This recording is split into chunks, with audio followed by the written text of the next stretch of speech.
If you grew up taking road trips in America between the 1950s and the 1980s, you knew the roof before you knew the name. Teal, almost turquoise, sloped at a particular angle over a low roadside building, visible from a quarter-mile out if the highway was straight enough. Someone in the back seat would see it first. The reaction was immediate and unanimous. You were stopping. It was not a question. Stuckey's is still out there, technically.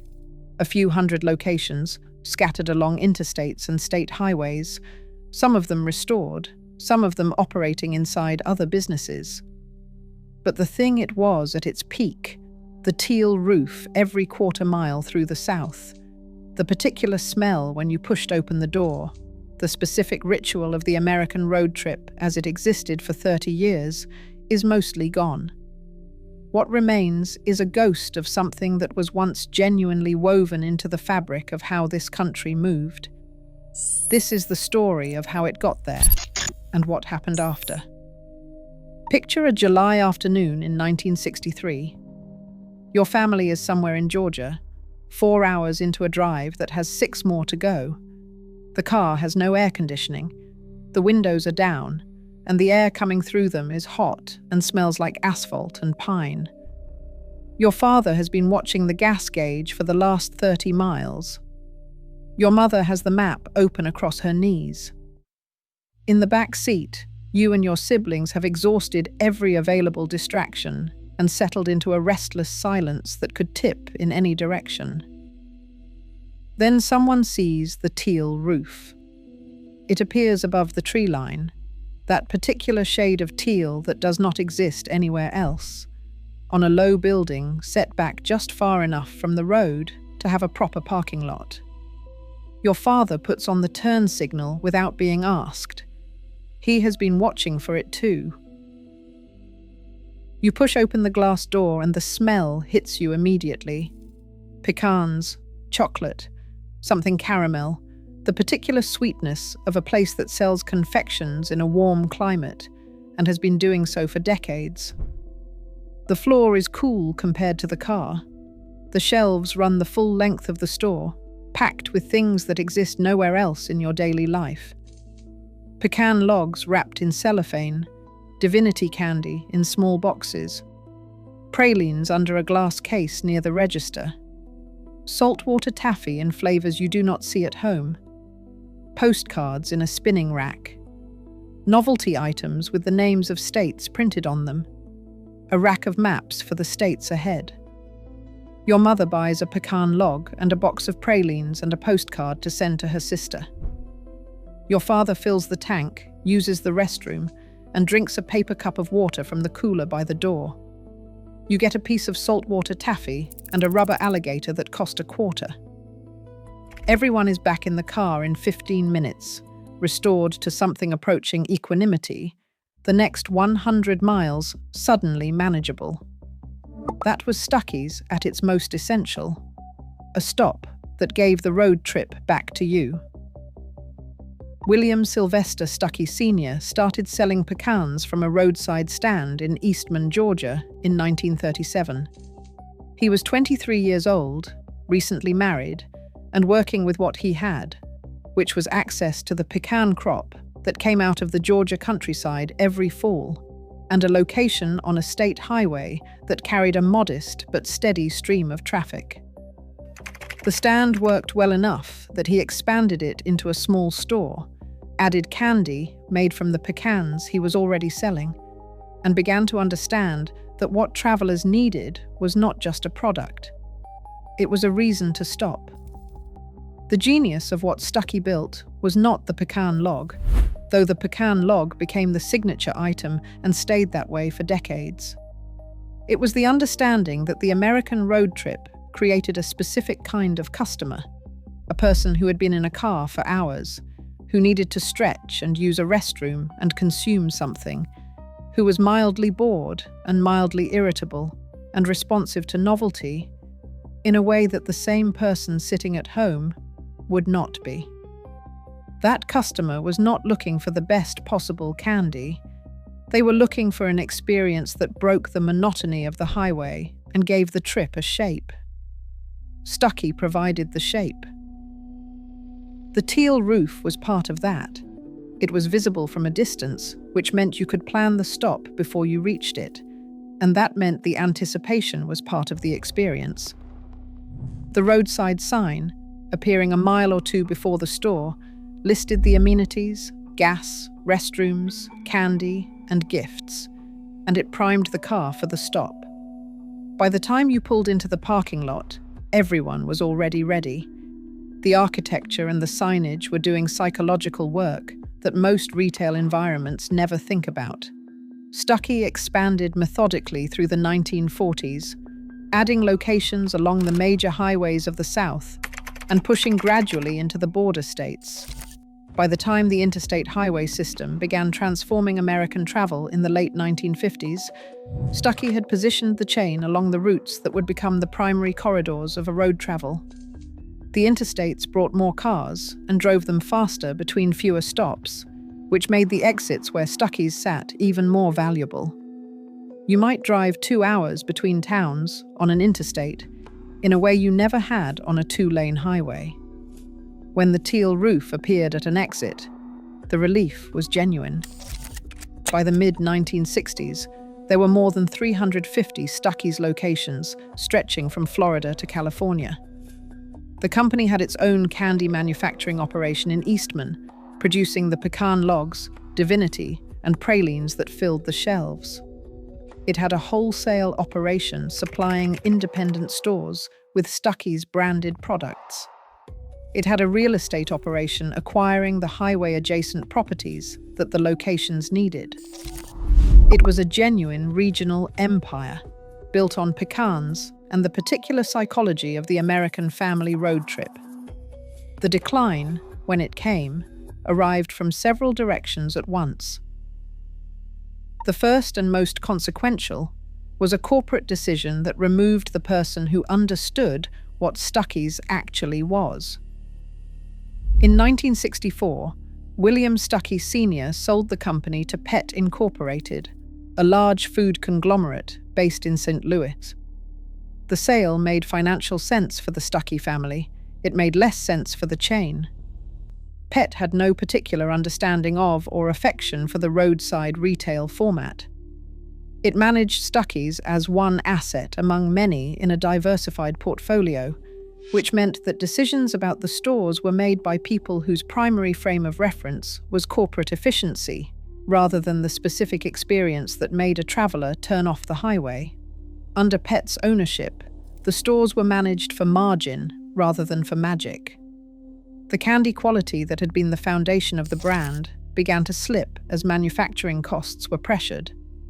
The merchandise mix shifted toward generic souvenir items that could be sourced cheaply rather than the regional specificity that had given the stores their character. The physical plants aged without adequate reinvestment. The teal roofs faded.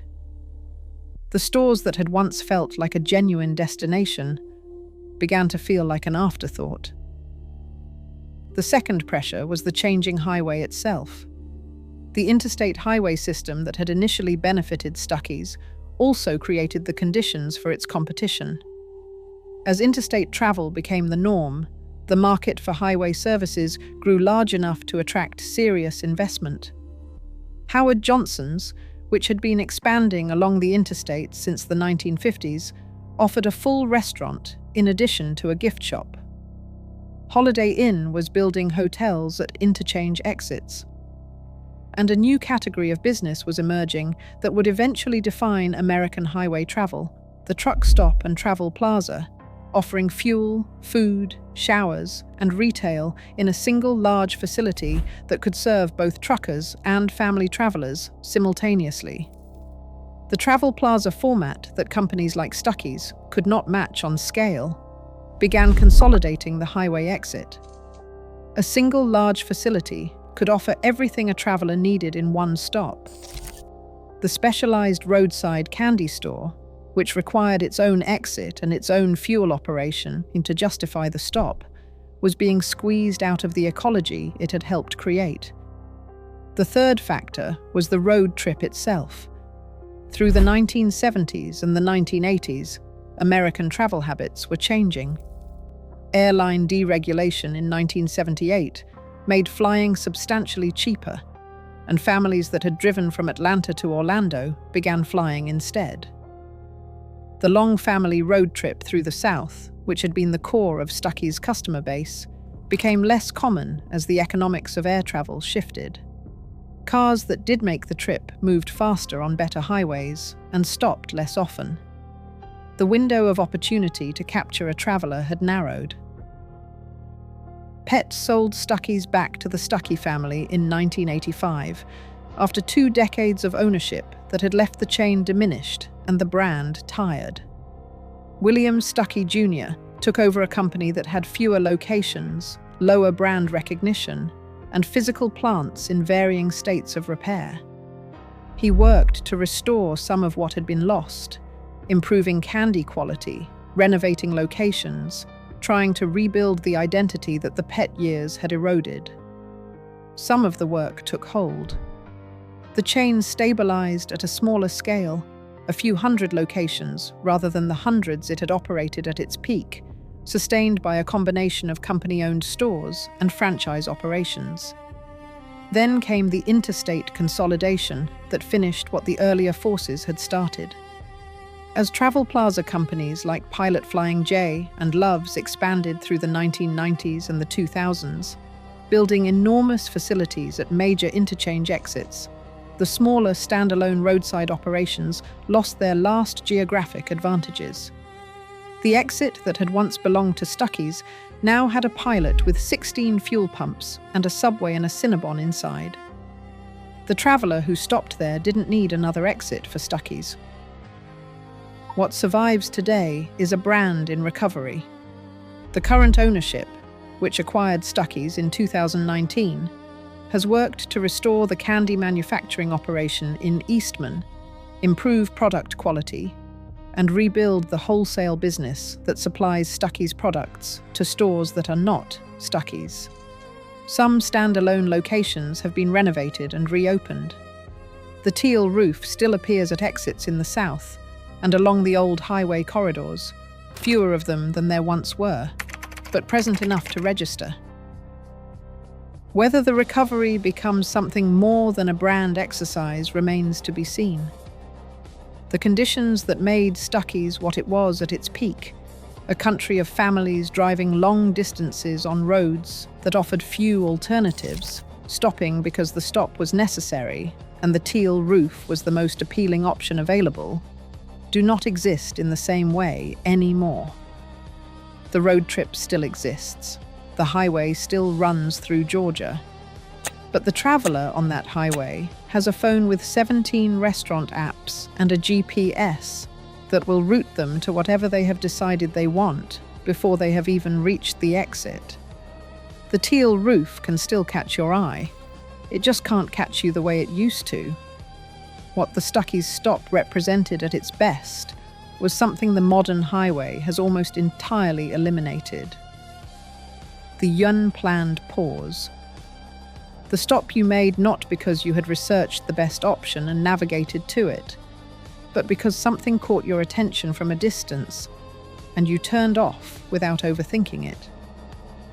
The pecan log you bought, not because you particularly wanted a pecan log, but because you were standing in front of a glass case in a cool building somewhere in Georgia, and it was there, and the trip was long, and it seemed like exactly the right thing. Those stops accumulated into something. They gave the road trip its texture, its specific geography of small memories attached to particular exits and particular hours of the afternoon.